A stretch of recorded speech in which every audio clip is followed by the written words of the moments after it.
ನೋಡಿ ಸ್ನೇಹಿತರೆ, ತೊಗರಿ ಗಿಡ ಎಷ್ಟು ಚೆನ್ನಾಗಿ ಬೆಳೆದಿದೆ ನೋಡಿ ಸ್ನೇಹಿತರೆ. ದೊಡ್ಡದಾಗಿ ಇನ್ನೂ ಇದಕ್ಕೆ ಔಷಧಿ ಹೊಡಿಸ್ಬೇಕು, ಇಲ್ಲಾಂದ್ರೆ ಹುಳ ಬಂದ್ಬಿಡ್ತಾ, ಹುಳ ತಿನ್ಕೊಬಿಡ್ತಾ.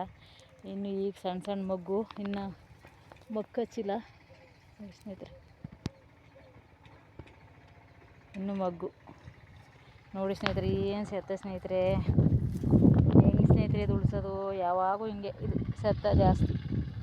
ಅಣ್ಣ ಸೊಪ್ಪು, ಆ ಸೊಪ್ಪು, ಈ ಸೊಪ್ಪು, ದತ್ತುರಿ ಗಿಡ, ಎಲ್ಲ ಥರ ಗಿಡಗಳು ಇಲ್ಲಿದೆ ಸ್ನೇಹಿತರೆ. ನೋಡಿ ಏನು ಮಾಡೋದು, ಏನು ಉಳಿಸೋದು ಅಂತಲೇ ನನಗೆ ಬೇಜಾರಾಯ್ತದೆ.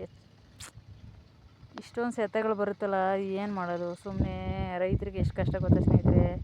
ದುಡ್ಡು ಹಾಕಿ ಹಾಕಿ ಹಾಕಿ ಹೊಲ ಉಳಿಸಿನೇ ಕಂಗಾಲಾಗೋಯ್ತಾರೆ. ಏನು ಮಾಡೋದು? ಗೆಜ್ಜಲು ಭೂಮಿ ಇದು, ನೀರಾವರಿ ಎಲ್ಲ, ಹಾಗಾಗಿ ಉಳಿಸ್ಲೇಬೇಕು, ಅನಿವಾರ್ಯ. ನೋಡಿ ಸ್ನೇಹಿತರೆ, ನಾನು ಹಾಕಿರೋ ತೊಗರಿ ಸ್ನೇಹಿತರೆ, ಇದು ಎಷ್ಟು ಸುಂದರವಾಗಿದೆ. ಇದು ಇನ್ನೂ ಕಾಯಿ ಹೂವು ಬಿಟ್ಟಿಲ್ಲ. ಆಮೇಲೆ ಇನ್ನೊಂದು ವೀಡಿಯೋ ಮಾಡ್ತೀನಿ. ತೊಗರಿ ಗಿಡಗಳನ್ನ ಅವಾಗ ವೀಡಿಯೋ ಮಾಡ್ತೀನಿ. ಅಂದರೆ ಖುಷಿ, ನಾನು ಬೆಳೆದಿರೋದು ಅಂತ ಖುಷಿಗೋಸ್ಕರ ವೀಡಿಯೋ ಮಾಡ್ತೀನಿ ಸ್ನೇಹಿತರೆ, ಅಷ್ಟೇ. ನಾನು ಬೆಳೆದಿರೋದು ನಂಗೆ ಖುಷಿ. ಎಷ್ಟು ಚೆನ್ನಾಗಿ ಬೆಳೆದಿದ್ದೀನಲ್ಲ, ಬಂದಿದೆಯಲ್ಲ ಅಂತ ಖುಷಿ. ನೋಡಿ ಸ್ನೇಹಿತರೆ, ರೈತರಿಗೆ ತುಂಬ ಕಷ್ಟ ಸ್ನೇಹಿತರೆ. ಏನು ಮಾಡೋದು? ಮಳೆ ಹೋದರೆ ಬೆಳೆ, ಮಳೆ ಇಲ್ಲಾಂದರೆ ಇಲ್ಲ, ಆ ಥರ. ಕೆಲವರು ನೀರಾವರಿ ಜಮೀನಿರೋರು ಬೆಳೀತಾರೆ. ನಮ್ಮಂತ ಈಗ ಗೆಜ್ಜಲು ಭೂಮಿ ಇರೋರು ಈ ಥರ. ನೋಡಿ ಎಷ್ಟೊಂದು ಸೆತ್ತ ಇದೆ ನೋಡಿ.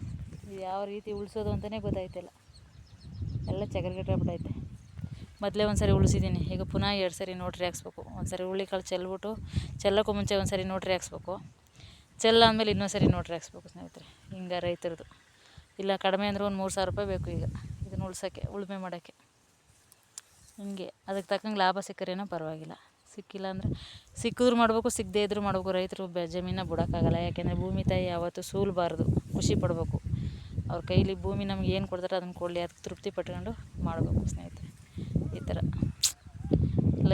ರೈತರ ಪರವಾಗಿ ಒಂದು ಲೈಕ್ ಮಾಡಿ, ಶೇರ್ ಮಾಡಿ. ಮಾತೃಶ್ರೀ ನಮಃ ಯೂಟ್ಯೂಬ್ ಚಾನಲ್ ಅಂತ ನಂದು ಸಬ್ಸ್ಕ್ರೈಬ್ ಮಾಡಿ. ನಮ್ಗೆ ಏನೇನು ಗೊತ್ತಿರುತ್ತೆ ಅದನ್ನು ತಿಳಿಸ್ತೀವಿ. ಜಮೀನ್ದು ತೊಗರಿ ಹಿಂಗೆ ಬಂದಿದೆ, ಇಷ್ಟು ದೊಡ್ಡದಾಗಿ ಸುಂದರವಾಗಿ ಬೆಳೆದಿದೆ ಅಂತ ತೋರಿಸಿದ್ದೀನಿ ಖುಷಿಗೋಸ್ಕರ ಸ್ನೇಹಿತರೆ. ಈ ವಿಡಿಯೋ ಇಷ್ಟು ಚೆನ್ನಾಗಿ ಬೆಳೆದಿದ್ನಲ್ಲ ಅಂತ ಖುಷಿಗೋಸ್ಕರ. ಇಷ್ಟು ಸುಂದರವಾಗಿದೆ ನೋಡಿ. ಔಷಧಿ ಹೊಡಿಸ್ಬೇಕು, ಇನ್ನೂ ಕಾಯಿ ಬಿಟ್ಟಿಲ್ಲ. ಈಗ ಸಣ್ಣ ಸಣ್ಣ ಮಗು. ನನ್ನ ವಿಡಿಯೋನ ತಪ್ಪಿದ್ರೆ ಕ್ಷಮೆ ಇರಲಿ ಸ್ನೇಹಿತರೆ.